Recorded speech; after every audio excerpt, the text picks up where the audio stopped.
ਦਿੱਲੀ ਦੇ ਉਪ ਮੁੱਖ ਮੰਤਰੀ ਮਨੀਸ਼ ਸਿਸੋਦੀਆ ਨੇ ਅੱਜ ਪ੍ਰੈਸ ਕਾਨਫਰੰਸ ਕਰਕੇ ਕੇਂਦਰ ਸਰਕਾਰ ਤੇ ਤੰਜ ਕੱਸਦਿਆਂ ਕਿਹਾ ਕਿ ਕੇਂਦਰ ਸਰਕਾਰ ਆਪਣੇ ਦੇਸ਼ ਵਿੱਚ ਵੈਕਸੀਨ ਲਗਵਾਉਣ ਦੀ ਬਜਾਏ ਵਿਦੇਸ਼ਾਂ ਵਿੱਚ ਵੈਕਸੀਨ ਭੇਜ ਰਹੀ ਹੈ। ਇਸ ਮੌਕੇ ਉਹਨਾਂ ਕਿਹਾ ਕਿ ਕੇਂਦਰ ਸਰਕਾਰ ਨੇ ਆਪਣੀ ਦਿੱਖ ਅੰਤਰਰਾਸ਼ਟਰੀ ਪੱਧਰ ਤੇ ਵਧੀਆ ਬਣਾਉਣ ਲਈ 6.5 ਕਰੋੜ ਵੈਕਸੀਨ ਵਿਦੇਸ਼ ਵਿੱਚ ਭੇਜ ਦਿੱਤੀ ਹੈ ਅਤੇ ਸਾਡੇ ਦੇਸ਼ ਦੇ ਲੋਕਾਂ ਨੂੰ ਮਰਨ ਲਈ ਛੱਡ ਦਿੱਤਾ ਹੈ। ਇਸ ਦੇ ਨਾਲ ਹੀ ਉਹਨਾਂ ਕਿਹਾ ਕਿ ਜੇਕਰ ਸਾਡੇ ਦੇਸ਼ ਵਿੱਚ ਵੈਕਸੀਨ ਲੋਕਾਂ ਦੇ ਪਹਿਲਾਂ ਲੱਗ ਜਾਂਦੀ ਤਾਂ ਸਾਡੇ ਦੇਸ਼ ਵਿੱਚ ਇੰਨੀਆਂ ਜ਼ਿਆਦਾ ਮੌਤਾਂ ਨਾ ਹੁੰਦੀਆਂ।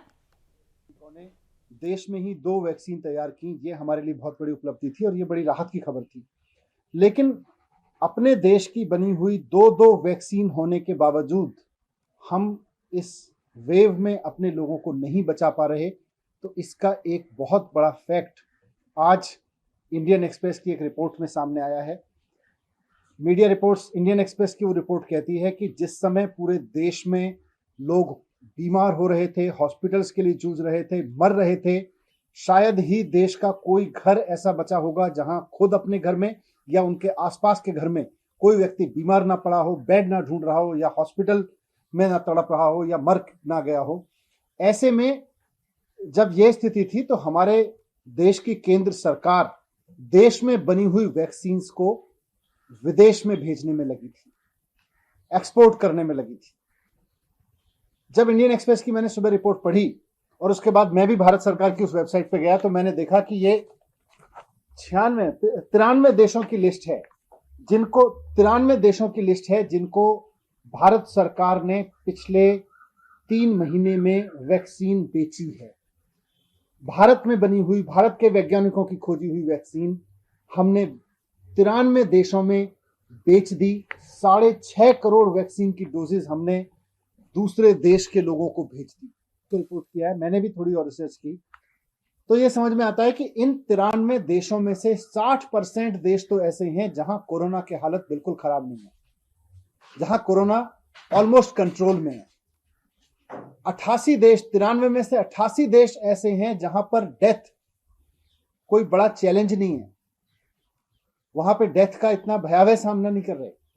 मार्च से लेके, जब से कोरोना की दूसरी वेव पूरे देश में आई है, मार्च से लेके और अब तक पूरे देश में, हमारे देश में 1 लाख मृत्यु हो चुकी है, 1 लाख लोग कोरोना का शिकार हो चुके हैं। और हम 6.5 करोड़ अपने देश की बनाई हुई वैक्सीन, जो इन लोगों को लग सकती थी, इनमें से कई लोगों की जान बच सकती थी, हम इस वैक्सीन को विदेशों में भेज रहे हैं।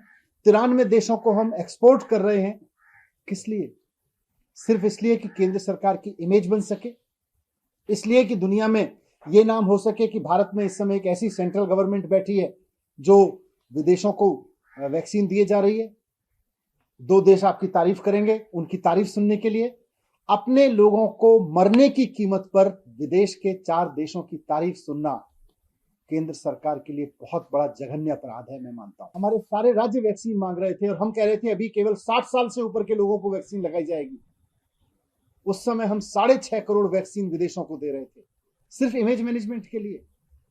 हमें इंटरनेशनल ट्रीटीज का हवाला दे सकते हैं। जब मैं ये बात कह रहा हूं तो कुछ लोग खड़े होंगे केंद्र सरकार के, वो कहेंगे कि साहब इंटरनेशनल ट्रीटीज हैं, इंटरनेशनल सहयोग हमें करना पड़ता है एक दूसरे का। लेकिन इंटरनेशनल सहयोग, आज उसी इंटरनेशनल सहयोग में अमेरिका भी आता है, यूरोप के देश भी आते हैं, फ्रांस आता है, बाकी देश आते हैं, कनाडा आता है। आप बताइए किस देश ने अपने लोगों की वैक्सीन काटकर विदेशों को दी? ना अमेरिका ने दी, ना कनाडा ने दी, ना फ्रांस ने दी, ना यूरोप के किसी और देश ने दी। केवल हमारी केंद्र सरकार ऐसी थी जो 93 देशों को अपनी इमेज बनाने के लिए वैक्सीन दे रही थी और हमारे देश में लोग मर रहे थे। अपनी इमेज बनाने के लिए बहुत बड़ा अपराध किया है भारत सरकार ने। आज पूरे देश में वैक्सीन की शॉर्टेज है, आज लोग मर रहे हैं कि हमें वैक्सीन मिल जाए किसी तरह से। दिल्ली में जब से हमने वैक्सीनेशन का प्रोग्राम शुरू किया है, जब केंद्र सरकार ने 60 साल के लोगों के लिए किया, हमने बड़ी संख्या में 60 साल के लोगों को वैक्सीन लगाई। जब सेंट्रल गवर्नमेंट ने बोला कि अब 45 साल से ऊपर के लोगों को वैक्सीन उपलब्ध है, हमने बड़ी संख्या में 45 साल के ऊपर के लोगों को लगाई। लेकिन जब यूथ के लिए वैक्सीन लगाने की बारी आई और हमने सेंटर्स खोले जगह जगह, तो केवल 5.5 लाख वैक्सीन अभी तक यूथ के लिए दी गई है। अपने देश के नौजवानों के लिए 5.5 लाख वैक्सीन और विदेशों में इमेज बनाने के लिए 6.5 करोड़ वैक्सीन। हमारे देश के नौजवानों की कीमत नहीं है क्या? उनकी जान की कोई कीमत नहीं है क्या? हमारे देश के लोगों की जान की, उनको जान बचाने के लिए वैक्सीन की जरूरत नहीं है क्या?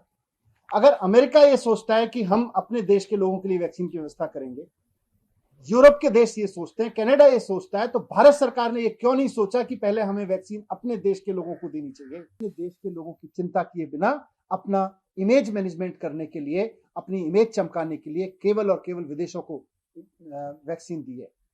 मेरा जो हुआ सो हुआ। मेरा केंद्र सरकार से रिक्वेस्ट है कि ये जो 93 देश हैं, इनको आपने जो भी वैक्सीन दी, ठीक है, वहां भी हो सकता है कुछ लोगों की जान बची हो, लेकिन अंतर्राष्ट्रीय बिरादरी से कुछ सीखिए।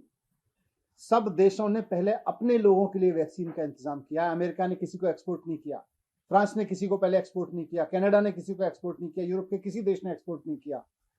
सब ने पहले अपने देश के लोगों के लिए इंतजाम किया। मेरा केंद्र सरकार से अनुरोध है कि अब जो वैक्सीन बन रही है, पहले अपने देश के लोगों को दीजिए, अपने देश के एक एक व्यक्ति को वैक्सीन लगाइए। और जैसा दिल्ली सरकार कह रही है, आप वैक्सीन उपलब्ध कराइए। हम 3 महीने के अंदर अंदर पूरे देश, पूरी दिल्ली को 2 डोज उपलब्ध करा देंगे। हमारी पूरी मशीनरी तैयार है, हमारी पूरी